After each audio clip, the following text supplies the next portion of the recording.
Shalom à toutes et à tous. Shalom à vous, bien-aimés, qui nous retrouvez ce soir, à tous ceux qui sont habitués de cette émission, à ceux qui nous rejoignent pour la première fois. Alors, soyez les bienvenus tout simplement à l'émission Dis-moi, Pasteur, qui est véritablement une plateforme, pardon, de transformation par la parole. La question qui a été envoyée ce soir à notre pasteur est la suivante. Bonjour, pasteur, j'ai une question. Suite à vos enseignements, j'ai appris à déclarer la parole de Dieu. J'ai appris à déclarer la parole de Dieu dans ma vie. Mais depuis que je déclare la parole, je n'ai toujours pas la santé. La maladie ne fait que s'empirer. Que dois-je faire après avoir déclaré pendant si longtemps? Pourquoi la guérison ne semble pas se produire au moment où j'en ai besoin? Je vous remercie infiniment. Pour répondre à toutes ces questions, du coup, relatives, en tout cas à la question que nous venons de recevoir, nous avons le pasteur Pascal. Shalom, pasteur. Shalom, lo, chers internautes, shalom, shalom chez vous. Alors, clairement, comme ça, pour vraiment, en fait, répondre directement à la question qui nous a été envoyée, que doit-on véritablement faire après avoir déclaré pendant si longtemps une chose, en fait, qu'on désire, une chose dont on a besoin et qui semble ne pas se produire justement au moment où on en a besoin? Euh, je dirais c'est se réajuster. C'est se réajuster. Parce qu'on a tendance à se poser la question, pourquoi ça ne se produit pas? Il y a plusieurs facteurs. Le premier facteur, déjà, la foi. Mais la personne qui déclare pendant si longtemps, comme tu dis, cela suppose que cette personne a la foi. Mais de quelle manière croit-elle? Ça, c'est la première des choses. Deuxièmement, le regard qu'elle a par rapport à la chose. Parce qu'il y a des gens qui se disent, voilà, par exemple, elle dit, je veux la santé. OK, quel est le regard qu'elle a? C'est comment elle se protège dans ce que dit la parole de Dieu concernant sa santé. Il y a plusieurs facteurs, mais quoi qu'il en soit, c'est se réajuster, c'est se remettre en question. Je regarde comment Dieu parle dans sa parole concernant ce que je peux recevoir et je regarde comment je fonctionne. Il y a des gens qui estiment qu'il faut encore et encore et encore et encore déclarer, mais quand on a déjà fauté, quand on a déjà euh, pris un mauvais chemin dans sa manière de croire et de parler, ça ne vaut pas la peine de continuer. Il faut plutôt se réajuster, se remettre en question en disant, est-ce que je fais les choses selon ce que Dieu veut que je fasse? Est-ce que je suis totalement focalisé sur ce que Dieu dit que je regarde pour que ce qu'il a dit dans sa parole soit ce que je vais recevoir? C'est triste parce qu'il y a des gens qui sont sincères, mais la sincérité ne suffit pas pour posséder quelque chose de spirituel. Je parle de la puissance, de la force qui est derrière nos convictions vis-à-vis de la parole de Dieu. C'est ça qui est plus important. Et c'est ça qui peut amener quelqu'un à se dire, OK, je le fais. Donc, il y a se réajuster, simplement, je voulais dire, se réajuster.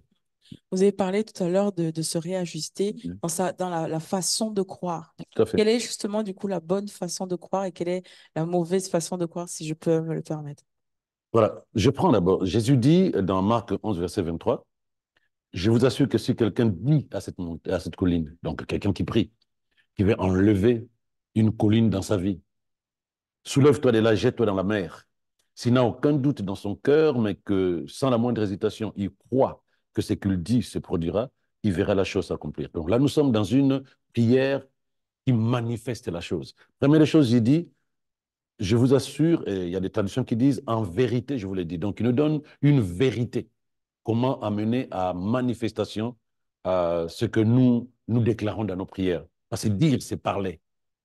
Il dit la première des choses, si tu es convaincu que tu veux parler à n'importe quelle situation, si tu dis à la maladie concernant la personne qui a écrit, ôte-toi de mon corps, jette-toi là où tu veux aller, mais il pose deux conditions d'abord. S'il n'a aucun doute dans son cœur, parce qu'il y a des gens qui prient, mais sans assurance que ce qu'ils disent là, c'est la vérité et que Dieu attend qu'ils disent ça. Sans doute, mais que sans la moindre hésitation. Il croit que ce qu'il dit va se produire. Il croit que ce qu'il dit va se produire. Il verra la chose s'accomplir. Donc la première des choses, si je peux me permettre, c'est d'abord, il y a ce désir spécifique.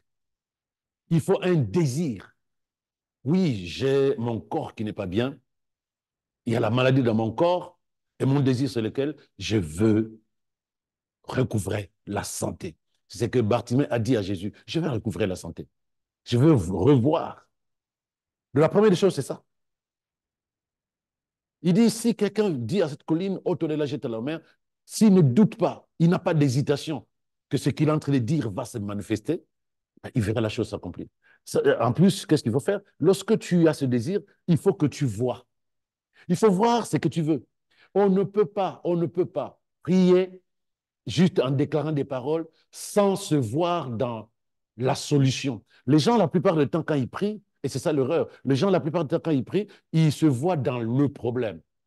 Et ils se présentent devant Dieu avec les problèmes. Non, je vais auprès de Dieu pour prendre la vérité me concernant. Parce que devant Dieu, il n'y a pas de maladie, si on doit prendre ces cas. Donc, lorsque je parle à Dieu, je suis dans sa présence.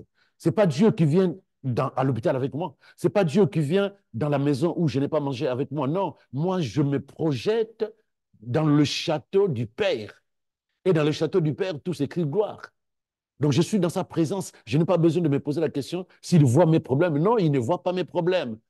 Je dois voir la gloire de Dieu dans ma vie. Donc, un, j'ai un désir. Deux, je dois voir l'invisible. Je dois rentrer dans le spirituel pour que je reçoive la vie que j'ai en Dieu qui va remplacer la situation dans laquelle je me trouve humainement parlant. Et quand j'aurai vu l'invisible, mais il faut que j'utilise la preuve que je dois à ce que je vois là. Il faut que j'utilise la preuve. La preuve, c'est ce que dit, j'aime bien ce verset, Jérémie 1, verset 8, je prends verset 9 à 10. Il dit, Dieu avança sa main, toucha ma bouche, il me dit, c'est toi qui vas prononcer mes paroles.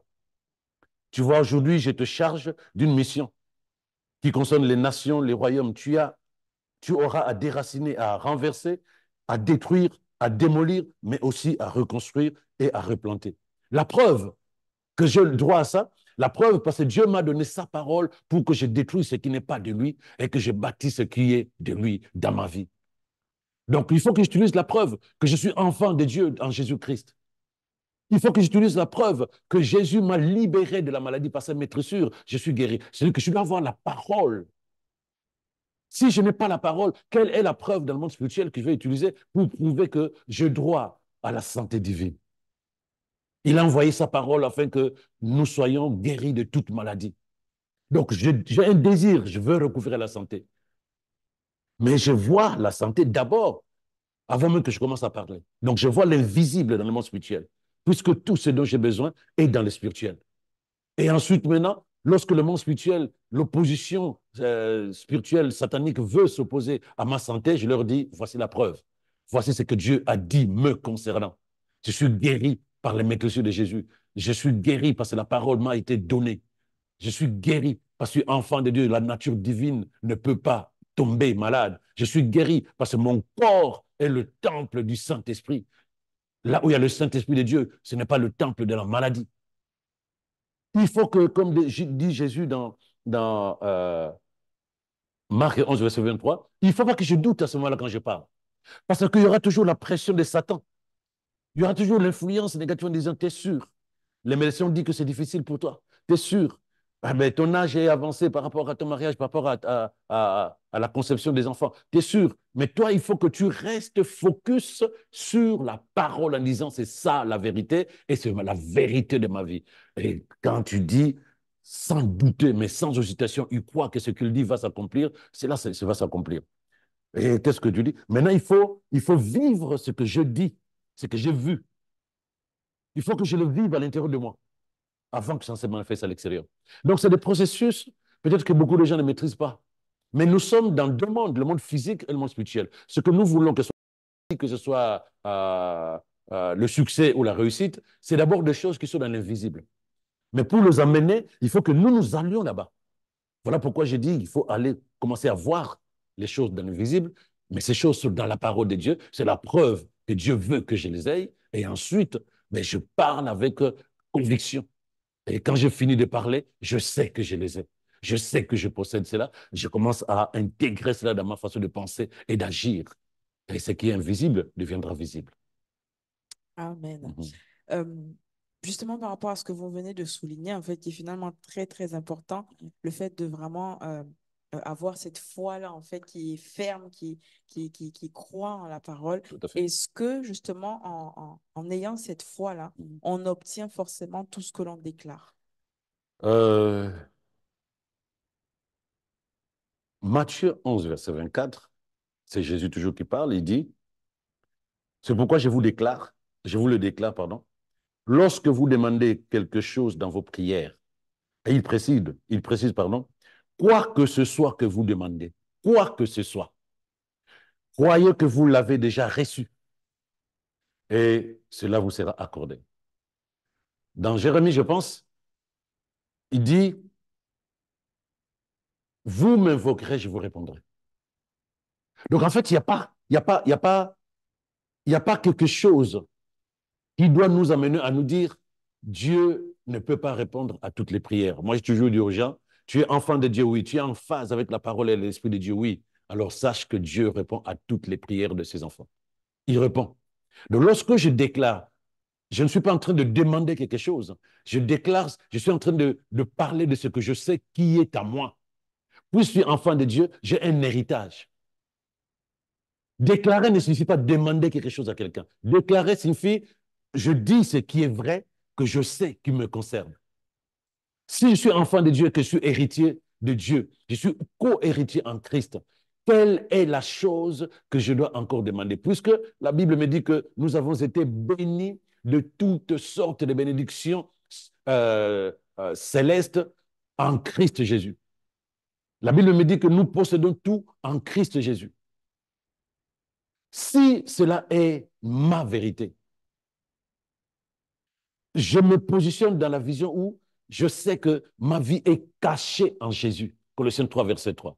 Donc, si ma vie est cachée en Jésus et que Dieu a tout mis en Christ, ce que je possède en Christ, tout ce dont j'ai besoin. Voilà pourquoi je le déclare. Voilà pourquoi je l'affirme. Je ne suis pas en mode dans ma prière, c'est ce qu'on appelle une prière de foi. Dans ma prière de foi, je ne suis pas en mode de quête de celui qui demande. Non, c'est celui qui a la conviction, spirituellement parlant, que je suis enfant de Dieu en Christ et que ma vie est cachée en Christ et que Dieu a tout mis pour moi en Christ. Donc, puisque Dieu a tout mis pour moi en Christ, je ne demande pas quelque chose que je n'ai pas. Non, je déclare quelque chose que j'ai. C'est juste la manière de voir les choses, la compréhension qui fait que nous avons encore du mal, beaucoup de personnes ont encore du mal à pouvoir se dire non, ce que je dis là, ce n'est pas quelque chose que je demande à Dieu, ce que je dis, c'est quelque chose que j'ai en Christ, que Dieu m'a donné. Maintenant qu'il faut que je me réajuste, comme je l'ai dit, pour que derrière mon réajustement, que je remette de l'ordre dans ma façon de croire et de parler, afin que tout ce que Dieu a disposé pour moi dans le monde spirituel, que cela devienne quelque chose de visible et de tangible dans le monde physique. Voilà. Amen. Alors, la prochaine question, c'est si nous devons posséder tout ce que nous déclarons, comment comprendre l'exaucement selon la volonté de Dieu? Donc, je ne sais pas ce que signifie exaucement selon la volonté de Dieu. La Bible dit qu'il est le maître des temps et des circonstances. Et c'est là que nous avons un souci. Il est le maître des temps et des circonstances. C'est-à-dire que le temps chez Dieu n'existe pas en tant que, attends, c'est dans 3 mois, dans 4 mois. Il y a des principes. Donc, la jeune fille de 8 ans qui veut porter un bébé, ben, c'est sûr qu'elle doit d'abord grandir. Il y a des principes normaux qui nous amèneront à nous dire ce que je veux. Ben, je sais que Dieu est capable de le faire comme ça, mais il a mis en place des process que je dois accepter.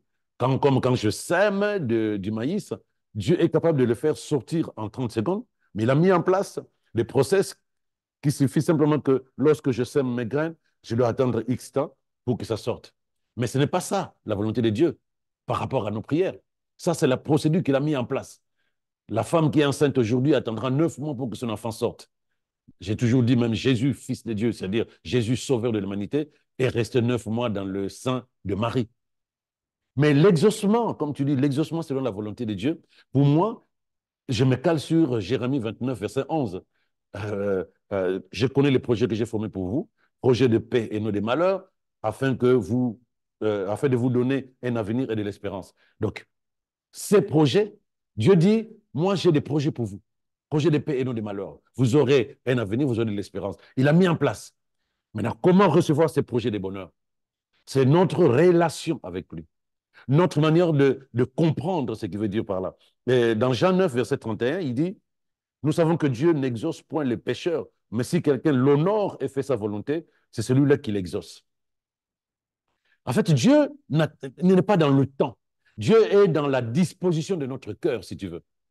Dieu n'est pas dans le temps. Puisque toutes les personnes que Jésus a guéries, qui étaient à 100% d'accord avec sa parole, qui étaient à 100% d'accord avec ce qu'il était dans leur vie, la Bible dit aussitôt il se leva. Aussitôt ses yeux s'ouvrirent. Il ne leur a pas dit non, attendez 3 mois, attendez 4 mois. L'exaucement, c'est l'accomplissement de la parole de Dieu dans la vie de chacun de nous. Mais nous ne sommes pas dans l'Ancien Testament, nous ne sommes pas du temps de Jésus, nous sommes ceux et celles à qui Dieu a donné et sa parole et son esprit. Et surtout que c'est l'esprit qui donne vie aux paroles que nous proclamons. Nous n'allons pas nous poser la question quand est-ce que l'esprit va donner vie aux paroles que nous proclamons. C'est nous de nous poser la question, est-ce que nous faisons bien les choses selon Dieu? Faisons-nous les choses bien selon Dieu? Je reviens sur les personnes qui étaient en Christ, et ceux qui étaient avec Christ du temps où Christ avait un corps sur la terre. Personne n'est rentré chez lui attendre 3 mois pour que la chose se mette en place. Mais nous avons été conditionnés dans nos prières que lorsque nous prions, nous devons attendre un temps de Dieu. Mais le temps de Dieu, c'est le jour où nous avons été d'accord avec sa parole. C'est ce jour-là, quand nous avons été d'accord avec sa parole, nous avons dit, Seigneur, ce que tu as dit, c'est à quoi je crois. Et j'accepte cela dans mon corps. Dieu dit qu'il te soit fait selon ta foi. Mais nous avons été conditionnés dans nos églises à attendre. Mais qui a dit ça? Personne.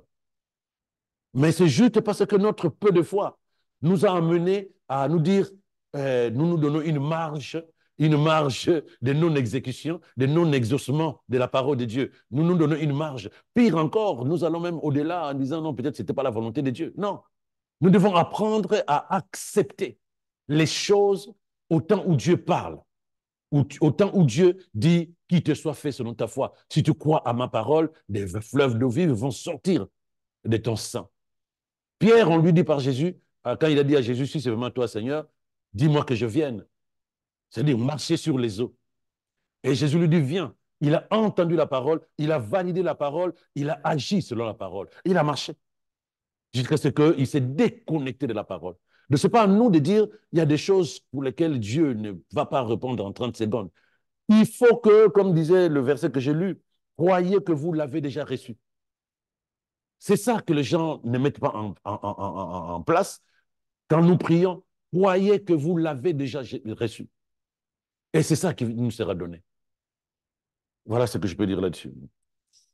Amen. Mm. Au bout de combien de temps la parole de Dieu est censée se manifester dans nos vies? Parce que, voilà, aujourd'hui, le constat, ça peut être quelqu'un qui se dit, mais moi, je suis là, je prie, je jeûne, je vais à l'église, je, je, je vais tous les dimanches à l'église, je ne manque aucun dimanche, Mm. mais vraiment, euh, clairement, par rapport à ce dont on a besoin, par rapport à une femme qui attend un enfant, par Mm. rapport à un homme qui n'arrive pas à trouver du travail, Mm. au bout de combien de temps la parole de Dieu est censée se manifester dans la vie de cette personne? Au bout du temps de sa prière, la manifestation n'est pas le problème de Dieu. L'exaucement, Dieu a exaucé. La manifestation, c'est nous. On nous donne 2 ballons. Toi et moi, on nous donne 2 ballons et chacun doit souffler dans le ballon pour pouvoir le faire grossir. Cela n'est pas lié à la personne qui nous a donné les ballons. Cela ne sera pas lié non plus à la qualité des ballons en question. Donc, si moi, je dois remplir plus rapidement le ballon d'air, c'est parce que j'ai un souffle plus grand que toi éventuellement. Lorsque nous prions, c'est la même personne qui nous répond, Dieu. C'est la même parole à laquelle nous croyons, la parole puissante qu'il nous a donnée. Mais la réaction ou l'exaucement, c'est basé sur l'état intérieur de chacun de nous. L'état intérieur. Donc, lorsque quelqu'un prie, je reviens sur ce que j'ai dit tout à l'heure, quelle est la différence entre la femme qui avait la perte de sang, entre Bartimée, entre l'aveugle né, toutes ces personnes-là, pour quelles raisons elles ont reçu l'exaucement au moment où Jésus parlait? Quelle est la personne qui a attendu 2 mois, 3 mois, 4 mois? Quelle est la différence avec nous? On est devenu plus logique. On est devenu plus logique. La logique, l'intellect a pris place et la puissance de Dieu a été atténuée. La puissance de la parole de Dieu. C'est ce que Jésus dit. que nous sommes capables d'atténuer la puissance de la parole à cause de notre culture, notre tradition, notre logique, notre raisonnement. Au bout de combien de temps? Mais au bout de la parole. Il dit, croyez que vous l'avez déjà reçu. Je ne prie pas parce que je veux demander quelque chose à Dieu. Je dois prier. Bien aimé, tu dois prier. C'est-à-dire que tu dois ouvrir la bouche parce que tu sais que tu possèdes déjà la chose. Maintenant, la manifestation, c'est la puissance de ta foi, la conviction que tu as à l'intérieur de toi par rapport à ce que tu dis. La Bible dit, je crois, voilà pourquoi je parle. Ce n'est pas ma prière qui fait que Dieu m'exauce. Non, ce n'est pas la prière qui fait que Dieu t'exauce. C'est Dieu t'a déjà exaucé en Christ. Mais c'est plutôt la puissance de ta foi. Parce que la foi, comme Jésus disait, lorsque la femme qui avait la perte de sang l'a touché, une force m'a quitté. La puissance qu'il y a dans ta foi, cette force intérieure qui te donne la conviction que dès que je termine, je vois les choses qui changent. On est devenu trop light dans notre manière de croire. On est déjà disqualifié même lorsque nous prions. Parce que nous, on s'est dit, OK, j'ai prié, j'ai la conscience que Dieu va m'exaucer, mais il n'y a pas cette puissance qui a ébranlé l'esprit de Jésus quand il a dit, il y a une force qui m'a quitté. Cette force-là, c'est proportionnel pardon, à la foi de la femme. Et s'est dit, je veux le toucher et je suis guéri. Il n'a même pas besoin de parler. Donc, ce qui peut faire que ça traîne, ou que nous recevons plus tôt, ou que nous ne recevons pas du tout, ce n'est pas Dieu qui décide. Dieu, il est esprit. Il a tout disposé pour toute personne qui croit. Donc, lorsque nous prions à 3 ou à 4 et que toi, tu reçois plus facilement que nous autres qui sommes restés à côté, ce n'est pas parce que tu es meilleur que nous. Non, parce que ta foi est plus forte, plus intense, plus efficace que ceux qui sont restés là. Ce n'est même pas un problème que Dieu. Non, là, c'est un problème de foi. Parce que toutes les personnes que Jésus a libérées, ce n'étaient pas d'abord des personnes qui étaient nées de nouveau, qui étaient dans les églises, comme tu disais tout à l'heure, je suis dans l'église. Non, c'est des personnes qui avaient quelque chose que nous avons du mal à mettre en place aujourd'hui, une foi inébranlable, une folie. Une folie. Il n'y a pas de raisonnement. C'est la seule chose qui fait la différence. Et aujourd'hui, toutes les personnes qui ont cette foi-là, de la femme à la perte de sang, de Bartimée, de l'aveugle, des estropiés, toutes ces personnes-là, tu as leur foi, c'est-à-dire que tu as leur vie, leur manière de voir les choses, tu es capable de recevoir, j'allais dire exaucer. Dieu nous a déjà exaucé en Christ. Tu es capable de recevoir au moment voulu, au moment T, pas au moment où Dieu veut, au moment où ta façon de croire se connecte à la parole de vérité et que l'Esprit donne vie à tes paroles et tu vois la chose se manifester. C'est de ça dont il s'agit, bien-aimé. Dieu n'attendra pas 15 ans, 20 ans. C'est vrai qu'il a dit on a dit à Anne, l'année prochaine, à la même heure, à la même date, tu auras. Normal, pour un enfant, il faut 9 mois. C'est des principes que Dieu a mis en place. Donc, on ne dira pas que non, Dieu donne du temps pour que la parole s'exauce. Non, pas du tout. C'est nous qui amenons la manifestation de ce que nous avons vu dans le spirituel, dans la parole de Dieu, dans notre vie. C'est nous. Et c'est ça qui doit être développé dans notre cœur. Jésus dit, si vous avez une petite foi comme une graine de moutarde, vous direz à telle montagne, quitte-toi de là, jette-toi dans la mer, la montagne va vous obéir. Pas dans 3 mois, dans ces jours-là. Voilà. Amen. Mm. Si je retiens vraiment quelque chose, en fait, pendant que vous étiez en train de parler, donc pendant que Jésus était en train de se balader dans cette rue-là, en fait, il avait il y avait la guérison Tout disponible. à fait. La guérison était déjà disponible. Mhm. Donc vraiment, c'est en fait notre foi qui nous permet d'aller récupérer ce qui Tout est à fait. déjà Mais disponible en ce que tu Jésus. dis est très important parce que, il y avait cet incident avec Pierre. Quand Jésus a senti qu'il y a quelque chose qui a ébranlé son esprit, il a posé la question qui m'a touché. Et donc, lui il parle de manière spirituelle. Mais Pierre répond de manière humaine en disant, Seigneur, avec tous ces gens-là qui te touchent, tu cherches qui t'a touché. Il y a de la foule autour de toi. Jésus dit, non, tu n'as rien compris. Et comme tu dis, effectivement, il était la solution qui se promenait dans la ville. Mais il y a des gens qui l'ont côtoyé, qui n'ont pas dit, qui n'ont pas dû discerner ce qui s'est passé en disant, mais tiens, mais c'est la solution qui se promène. J'ai besoin de m'accrocher à lui. Mais la femme m'a dit, c'est lui et lui seul. C'est un regard spirituel qu'on doit avoir. Voilà pourquoi je disais au début, il faut que nous voyions l'invisible. Eux, ils voyaient un monsieur. La femme m'a dit, ça, c'est ma guérison qui passe là. Voilà. Est-ce que le temps d'exaucement dépend de notre maturité à gérer ce que Dieu nous donne? Est-ce que, pour ne pas, par exemple, comme on se dit, mais est-ce qu'un parent va donner des bonbons pardon, à son enfant Mm. alors qu'il est 23 heures? Donc, est-ce que Dieu nous donnera en fonction pour ne pas qu'il y ait une mauvaise gestion de ce qu'il nous donne? Je reviens sur quelque chose qui fait, qui est une erreur dans notre manière de croire. Dieu ne donne pas. Quand je parle comme ça, j'espère que tu me comprends. Dieu a déjà tout disposé en Christ. Donc, il n'y aura pas un temps où Dieu dira, maintenant je te donne, demain je ne te donne pas. Dieu ne donne pas, Dieu dispose. En Christ, tout ce dont nous avons besoin. Je sais que ça sera du mal à rentrer parce que partout, c'est comme ça. Nous pensons que lorsque nous prions, c'est là que Dieu nous donne. Non. Dieu dit qu'il nous a donné en Jésus-Christ. Donc, si nous voulons que Dieu nous donne, cela signifie que Dieu est loin de nous, il n'est pas en nous, et que sa parole est loin de nous, elle n'est pas en nous, et que son esprit est loin de nous, il n'est pas en nous. Non, Dieu nous a donné en Christ Jésus. Il ne nous donne plus rien du tout, et ça, il faut vraiment bien aimer que tu l'acceptes, même si tu te dis, mais c'est pas normal. Si, l'esprit, l'esprit Dieu est au-dedans de nous. La parole par laquelle Dieu a tout créé est à l'intérieur de toi, j'espère. Donc, du coup, tout ce dont tu as besoin, Dieu te l'a donné. J'espère que tu le crois. Donc, lorsque tu pries, ne garde pas tes pensées vers une personne qui te coûte et qui va te répondre. Garde ta vision spirituelle vers Dieu, l'Esprit créateur qui est au-dedans de toi, qui attend que tu ne...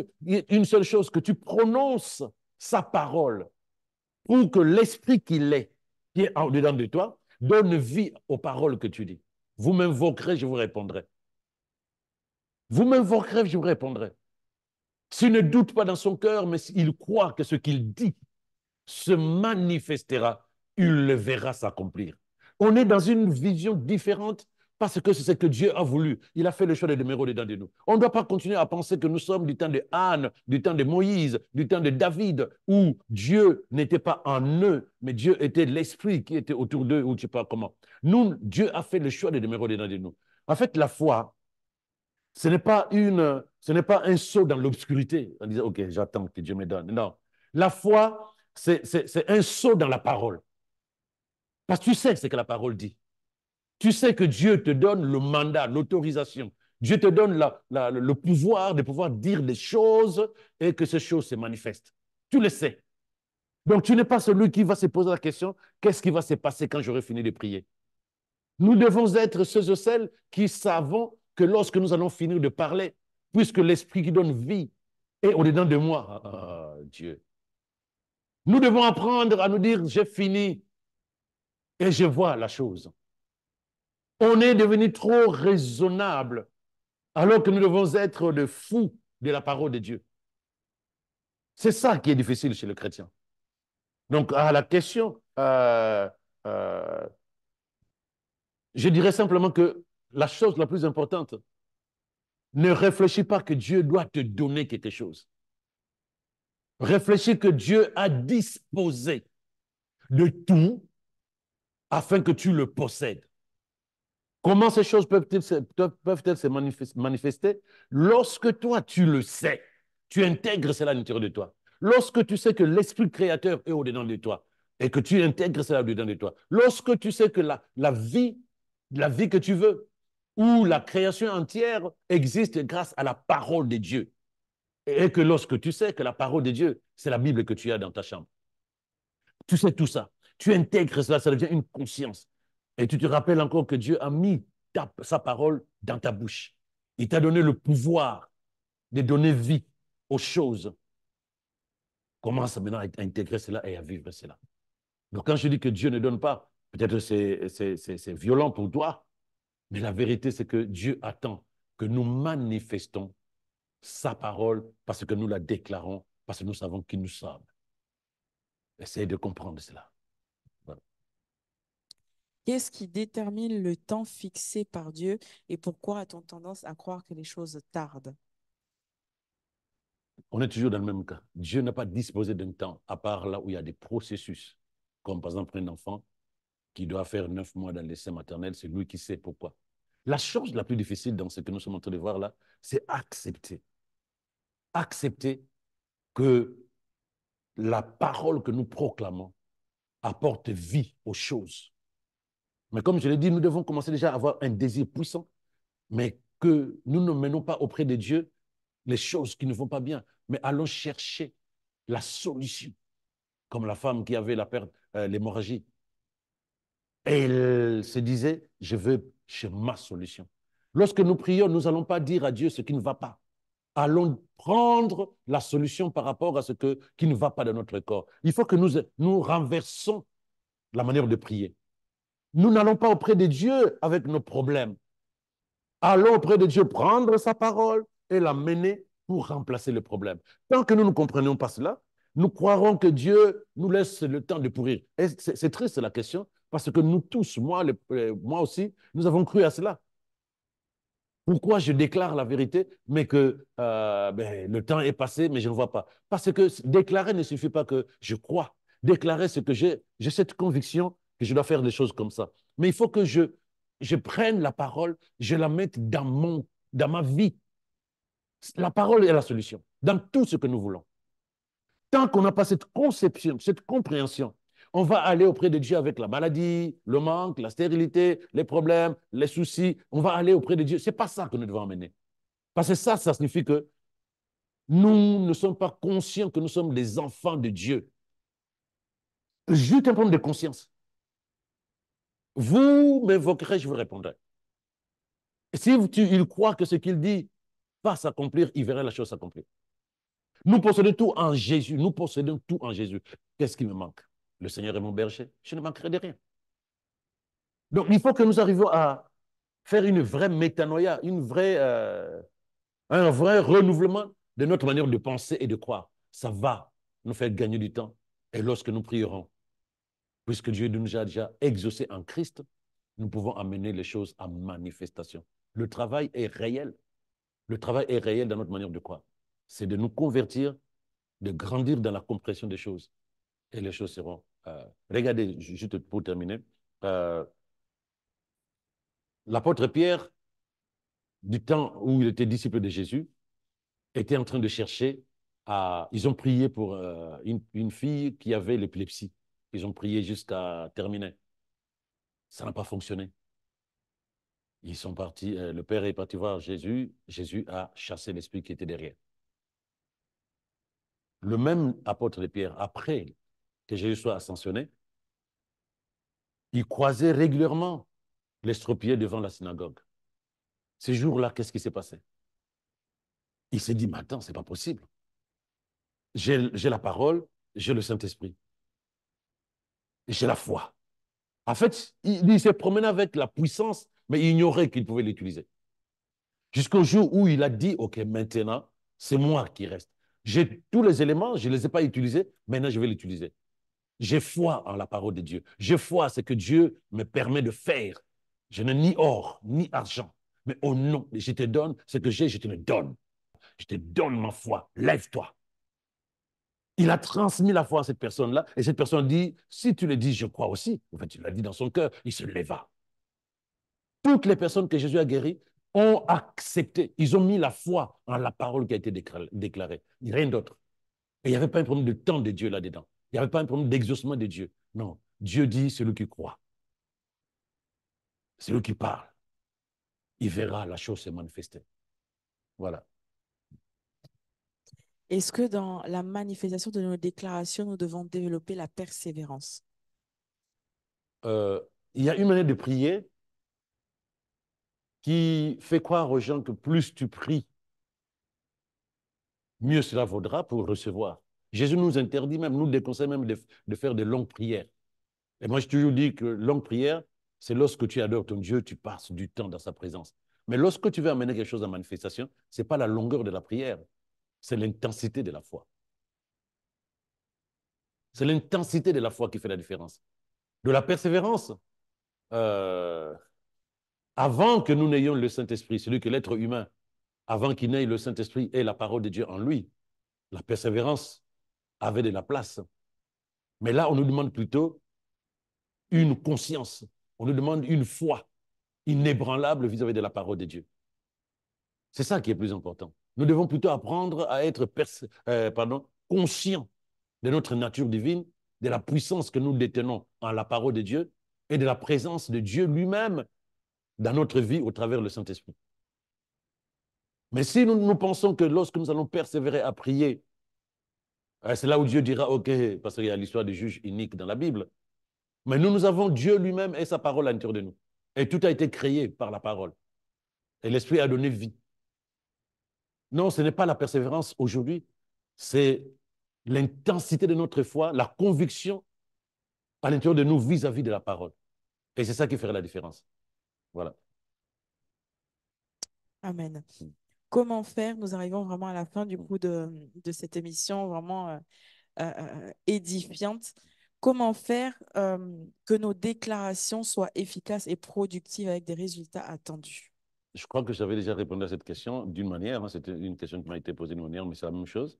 Je disais d'abord, j'ai un désir. Et je sais que la solution, c'est la parole.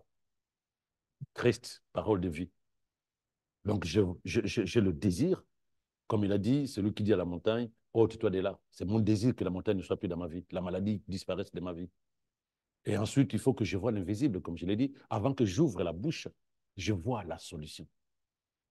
Il faut que je voie la solution. Comment je peux prier sans voir ce que je veux? Et malheureusement, beaucoup de gens prient comme ça. Ils prient sans voir ce qu'ils veulent. Je vois l'invisible.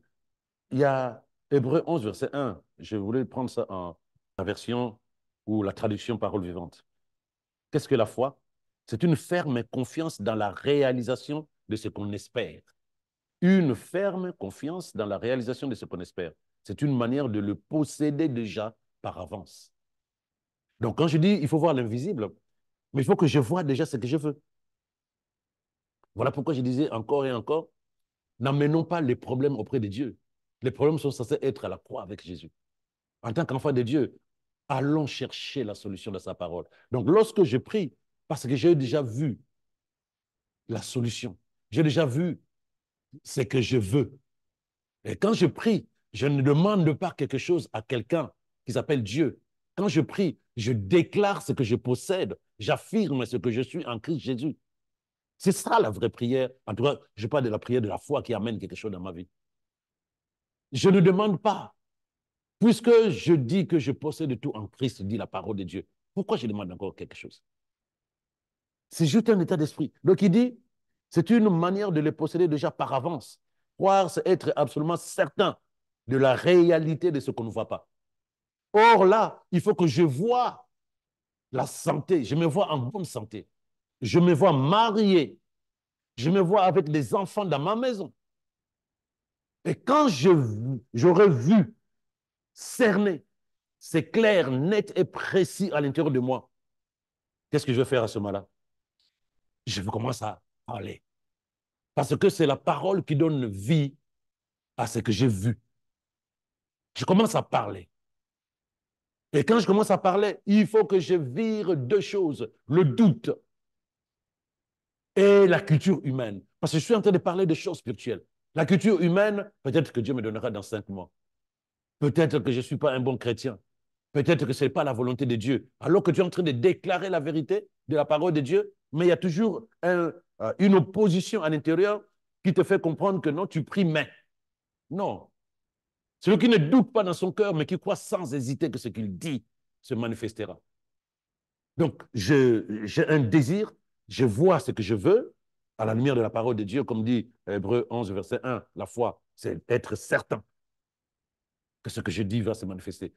Et ensuite, maintenant, je parle, parce que c'est ce que je dis qui va se manifester. Et quand ce que je dis est conforme à la parole de Dieu, je ne me pose pas la question quand. J'ai toujours dit aux gens qui sont avec moi au refuge que le quand et le comment, c'est Dieu. Toi, c'est la foi. Et si ta foi est puissante comme la foi de la femme qui avait l'hémorragie qui avait duré des années, À la seconde, tu es capable d'emmener ça à l'existence. Et pourtant, ta vie, beaucoup de choses peuvent se manifester now, maintenant, parce que la parole a déjà tout disposé pour toi. Et je le dis souvent, ta foi, c'est le bras qui va chercher dans le monde invisible pour amener dans le monde physique. Voilà ce que je peux répondre par rapport à ça. Mhm. Amen. Pasteur, nous arrivons à la fin. Nous Mhm. arrivons à la fin de ce merveilleux moment. Mhm. Je vous laisse tout simplement parler à ceux qui nous regardent et qui ont sûrement déjà demandé des choses à Dieu, qui Oui. sont toujours dans l'attente ou qui sont aujourd'hui, qui ont perdu espoir, qui se disent, Oui. bon, je continue, mais je ne suis pas sûr, je ne crois plus, je n'espère plus. Qu'est-ce que vous pouvez leur dire à toutes ces personnes-là? En fait, l'essentiel a été déjà dit, bien-aimé. L'essentiel a été déjà dit. La chose que je voudrais t'encourager à mettre en place, développe-toi dans la conscience de la vérité de la parole de Dieu. Même les païens savent que c'est à quoi tu penses le plus, c'est ce qui va se manifester dans ta vie. Eux, ils savent. Et nous nous dirons, euh, fais attention à ce à quoi tu penses le plus dans ton cœur, car ta vie en dépend. C'est-à-dire, tu vas manifester ce qui est dans ton cœur. Tu vas manifester ce à quoi tu penses le plus. Or, ta foi est dans tes pensées. Donc, si tes pensées et ta foi sont conformes à la parole de Dieu, si tu crois qu'en Christ tu possèdes, change ta manière de penser. Ne t'attends pas à ce que quelqu'un te donne ce que tu as déjà. Dieu attend que tu sois consciente ou conscient de ce que tu es, de ce que tu possèdes, et que tu utilises cette vérité intérieure, c'est-à-dire la parole de Dieu dit que je possède. L'Esprit de Dieu est là pour attendre que je parle, pour qu'il donne vie à mes paroles. Maintenant, moi, ce que je vais faire, c'est chaque jour engager un travail de délivrance de ma foi. Je renverse le raisonnement chrétien même, hein, qui t'amène à croire que non, c'est pas comme ça, Dieu dira, Dieu fera, comme l'on a dit tout à l'heure, j'attends que Dieu me donne. Mais il t'a déjà donné. Et la parole qui crée toute chose, même tout ce que tu veux, est à l'intérieur de toi. Qu'est-ce qui te manque? Mais décide maintenant de te dire, je mets en place de temps d'action. C'est-à-dire, j'ai la parole, j'ai l'esprit, j'ai la foi. Je vais développer ma foi. Développer ta foi, c'est mettre cette foi en action. Comment tu vas mettre la foi en action? Mais en posant des actes de foi, bien aimé. Au départ, peut-être que ça ne va pas fonctionner parce que tu es en train de changer ta manière de penser et de croire et d'agir spirituellement parlant. Mais développe ta foi. La foi ne peut se développer que dans la pratique. Tu as pris une fois, ça n'a pas fonctionné. Deux fois, tu n'as pas vu. Trois fois, continue. Si tu veux parler de persévérance, c'est à ce niveau-là. Mais toi, tu ne persévères pas dans la prière.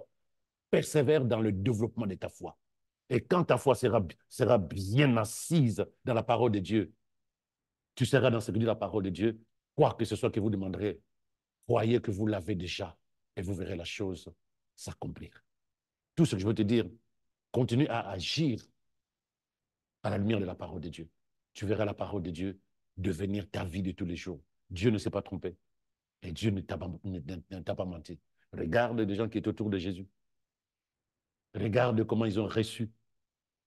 Parce qu'ils avaient totalement focalisé leur foi en ce que Jésus disait, en ce que Jésus était. Ils n'étaient pas nés de nouveau. Ils n'avaient pas passé 15 ans dans les assemblées. Ils ont utilisé quelque chose, leur foi en la parole de Dieu, Christ. À toi, que le Seigneur te fortifie et que toi et moi, nous ayons des témoignages parce que nous aurons eu à développer un type de foi qui va au-delà du raisonnement humain. Dieu te bénisse abondamment. Amen, amen, amen. Pasteur, merci pour ces merveilleux moments. Je crois que vous, derrière votre écran, vous avez vraiment été édifiés et bénis à travers tout ce qui a été dit sur ce plateau. Je vous souhaite comme ça de passer une excellente soirée. Vous avez sur cet écran le QR code qui s'affiche si vous avez à cœur de semer par rapport à la mission, que le Seigneur vous le rende au centuple. Soyez abondamment, abondamment bénis. Et je vous dis shalom, shalom chez vous. À la semaine prochaine.